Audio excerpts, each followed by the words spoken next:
Assalamualaikum warahmatullahi wabarakatuh. Halo semuanya, kembali lagi nih dengan saya Farisianis Banim 230214038, Prodi Bimbingan Konseling Islam Fakultas Usuluddin Adab dan Dakwah UNSI Samarinda.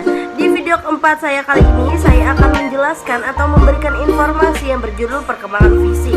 Di sini saya mengutip dari buku Developmental Psychology, Childhood and Adolescence. Yuk langsung saja kita memulai pada pembahasan. Kita mulai dari pembahasan pertama. Apa sih itu yang dimaksud perkembangan fisik? Jadi, perkembangan fisik ini adalah perubahan-perubahan yang terjadi pada tubuh, otak, kemampuan sensoris, dan keterampilan motorik. Ini mengacu pada perubahan dalam tinggi badan, berat badan, dan proporsi tubuh, termasuk juga perkembangan tulang, otot, organ-organ internal, otak, dan sistem saraf, termasuk juga pada pematangan seksual pada saat pubertas. Ini dipengaruhi oleh faktor genetika dan lingkungan. Perkembangan fisik ini terjadi secara bertahap dan mengikuti pola yang dapat diprediksi. Perkembangan fisik memiliki dampak psikologis dan sosial pada individu. Ini berlangsung dari masa prenatal hingga remaja dan dewasa. Seperti yang kita lihat dan ketahui, otak dan kepala sebenarnya tumbuh jauh lebih cepat dan lebih cepat mencapai proporsi orang dewasa daripada bagian tubuh lainnya. Sedangkan alat kelamin dan organ reproduksi lainnya tumbuh sangat lambat sepanjang masa kanak-kanak dan perkembangan pesat di masa remaja. Perhatikan juga bahwa pertumbuhan jaringan getah bening yang merupakan bagian dari sistem kekebalan tubuh dan membantu anak-anak untuk mencegah infeksi sebenarnya melampaui tingkat orang dewasa di akhir masa kanak-kanak sebelum menurun dengan cepat di masa remaja. Jadi, perkembangan fisik ini merupakan proses pertumbuhan dan perubahan biologis yang terjadi pada tubuh seseorang sepanjang masa perkembangannya, khususnya pada masa kanak-kanak dan remaja. Ini merupakan salah satu dimensi penting dalam perkembangan manusia secara keseluruhan. Baik, di sini saya akan melanjutkan ke pembahasan kedua, bagaimana tahapan perkembangan otak dan sistem saraf dari masa bayi hingga remaja. Di sini saya akan menjelaskan berbagai tahapan perkembangan otak dan sistem saraf dari masa bayi hingga remaja. Yang pertama, perkembangan awal otak, yang dimana otak tumbuh pada tingkat yang mencekakkan di awal kehidupan, meningkat dari 25% dari berat badan orang dewasa pada saat lahir menjadi 75% dari berat badan orang dewasa pada usia 2 tahun. Memang 3 bulan prenatal terakhir dan 2 tahun pertama setelah kelahiran telah disebut sebagai periode lonjakan pertumbuhan otak, karena lebih dari setengah berat otak orang dewasa seseorang bertambah pada saat ini. Antara bulan prenatal ke-7 dan ulang tahun pertama anak, berat otak meningkat sekitar 1,7 gram sehari atau lebih dari 1 mg per menit. Namun, peningkatan berat otak adalah indeks umum yang memberitahu kita sangat sedikit tentang bagaimana atau kapan berbagai bagian otak matang dan mempengaruhi aspek perkembangan lainnya. Pembahasan kedua, myelinisasi. Saat sel-sel otak berkembang biak dan tumbuh, beberapa glia mulai menghasilkan zat lilin yang disebut myelin yang membentuk selubang di sekitar neuro individu. Selubang myelin ini bertindak sebagai isolator untuk mempercepat transmisi impuls saraf, memungkinkan otak untuk berkomunikasi lebih efisien dalam berbagai bagian tubuh.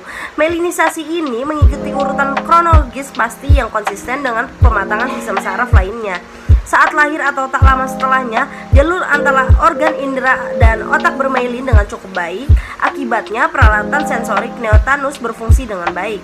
Saat jalur saraf antara otak dan otot rangka bermailin, anak menjadi mampu melakukan aktivitas motorik yang semakin kompleks seperti mengangkat kepala dan dadanya, menjangkau lengan dengan tangannya, berguling, duduk, berdiri, dan akhirnya berjalan dan berlari. Myelinisasi ini berlangsung sangat cepat selama beberapa tahun pertama kehidupan. Beberapa area otak tidak sepenuhnya bermailin sampai pertengahan hingga akhir remaja atau awal dewasa.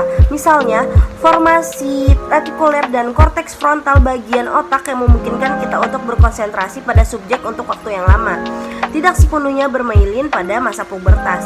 Ini mungkin salah satu alasan mengapa rentang perhatian bayi, balita, dan anak-anak usia sekolah jauh lebih pendek daripada masa remaja atau orang dewasa. Selain itu, karena myelinisasi meningkatkan efisiensi antara area subkortikal otak yang lebih primitif dan emosional dan area kortikal prefrontal otak yang lebih regulasi, Kemampuan bayi atau anak untuk memproses dan menanggapi input emosional yang penting secara sosial seperti ekspresi ketakutan atau ketidaksetujuan di wajah orang tua dapat membaik. Selain itu, kemampuan seorang anak untuk memantau reaksi emosionalnya sendiri ini meningkat. Contoh dari myelinisasi ini, misalnya dalam terburu-buru untuk mengambil hadiah berikutnya, anak berusia 3 atau 4 tahun mungkin dengan cepat membuang hadiah ulang tahun yang mengecewakan, seperti pakaian. Sedangkan anak berusia 6 tahun mungkin berhenti sejenak dan memberikan terima kasih yang sopan kepada yang mengasih hadiah tersebut, sehingga berhasil menutupi kekecewaan dan menunda kepuasan untuk menjelajahi hadiah berikutnya yang lebih diinginkan. Seorang remaja mungkin menunjukkan pola penghambatan yang bahkan lebih kompleks, tersenyum sopan ketika dia pakaian yang tidak modis diterima dari orang yang mengasihkan tersebut, dan cemberut dan memprotes ketika kepalsuan mode serupa diteruskan dari ibu atau yang seharusnya tahu lebih. Lanjut pada pembahasan ketiga, perkembangan korteks cerebral, yang dimana pusat otak tertinggi ini terdiri dari 2 bagian atau belahan bumi yang dihubungkan oleh sekelompok fibers yang disebut corpus callosum. Masing-masing belahan bumi ditutupi oleh korteks cerebral, lapisan luar materi abu-abu yang mengontrol proses sensorik dan motorik, persepsi, dan fungsi intelektual. Meskipun identik dalam penampilan, belahan otak kiri dan kanan memiliki fungsi yang berbeda dan mengontrol area tubuh yang berbeda. Belahan otak kiri mengontrol sisi kanan tubuh. Ia berisi pusat-pusat untuk bicara, pendengaran, memori verbal, pengambilan keputusan, pemrosesan bahasa, dan ekspresi emosi positif. Belahan otak kanan di sisi lain mengontrol sisi kiri tubuh dari berisi pusat-pusat untuk memproses informasi visual spasial, suara non-linguistik seperti musik, sensasi taktil atau sentuhan, dan mengekspresikan emosi negatif. Dengan demikian, otak adalah organ lateralisasi. Lateralisasi cerebral ini juga melibatkan preferensi untuk menggunakan satu tangan atau satu sisi tubuh lain dari yang lain. Sekitar 90% orang dewasa mengandalkan tangan kanan atau belahan kiri mereka untuk menulis, makan, dan melakukan fungsi motorik lainnya. Sedangkan aktivitas yang sama ini berada di bawah kendali belahan kanan di antara kebanyakan orang yang kidal. Namun, fakta bahwa otak adalah organ lateralisasi tidak berarti bahwa setiap belahan bumi benar-benar independen dari yang lain. Lateralisasi otak mungkin berasal sama periode prenatal dan berjalan dengan baik saat lahir. Misalnya, sekitar 2/3 dari semua janin akhirnya diposisikan di dalam rahim dengan telinga kanan mereka menghadap keluar, dan diperkirakan bahwa ini memberi mereka keuntungan telinga kanan dan menggambarkan spesialis belahan kiri dalam pemrosesan bahasa. Sejak hari pertama kehidupan, suara ucapan merangsang lebih banyak aktivitas listrik di sisi kiri korteks cerebral daripada di kanan. Selain itu, sebagian besar bayi baru lahir berbelok ke kanan daripada ke kiri ketika mereka berbaring terlentang, dan bayi yang sama ini kemudian cenderung meraih benda dengan tangan kanan mereka. Yang keempat, pemangkasan sinapsis atau synaptic pruning. Setelah masa puncak sinapsis pada awal masa kanak-kanak, terjadi proses pemangkasan sinapsis yang tidak terpakai. Proses ini berlangsung hingga masa remaja dan dewasa awal menghasilkan koneksi saraf yang lebih defisit. Pembahasan terakhir, pembahasan kelima, perkembangan lobus frontal. Lobus frontal yang terkait dengan fungsi eksekutif seperti penalaran dan pengambilan keputusan terus berkembang hingga akhir masa remaja atau awal usia 20-an. Jadi, secara umum, perkembangan otak berlangsung sangat pesat pada masa bayi dan masa awal kanak-kanak, dilanjutkan dengan proses penyempurnaan dan efisiensi koneksi saraf hingga akhir masa remaja. Ini menunjukkan pentingnya pengalaman dan stimulasi yang tepat selama periode perkembangan kritis tersebut. Saya lanjutkan pada pembahasan ketiga. Apa saja sih faktor-faktor biologis dan lingkungan yang mempengaruhi variasi dalam perkembangan fisik? Jadi, saya akan menjelaskan beberapa faktor biologis dan lingkungan utama yang mempengaruhi variasi dalam perkembangan fisik. Yang pertama, faktor biologis. Mekanisme biologis ini termasuk hormon pertumbuhan dan hormon seks yang mempengaruhi pertumbuhan dan pubertas. Genetik ini mempengaruhi tinggi badan, berat badan, dan waktu pubertas. Dan yang terakhir, pematangan sistem saraf dan faktor lingkungan. Nutrisi, apabila kekurangan gizi dapat menghambat pertumbuhan fisik. Kesehatan dan penyakit, apabila penyakit kronis dapat mempengaruhi juga pertumbuhan. Aktivitas fisik dan olahraga ini juga dapat mempengaruhi perkembangan otot dan tulang. Stres kronis dapat mempengaruhi juga pertumbuhan. Kondisi sosial ekonomi ini dapat mempengaruhi akses terhadap nutrisi, perawatan kesehatan, dan lain-lain. Budaya ini dapat mempengaruhi pola makan, aktivitas fisik, dan lain-lain.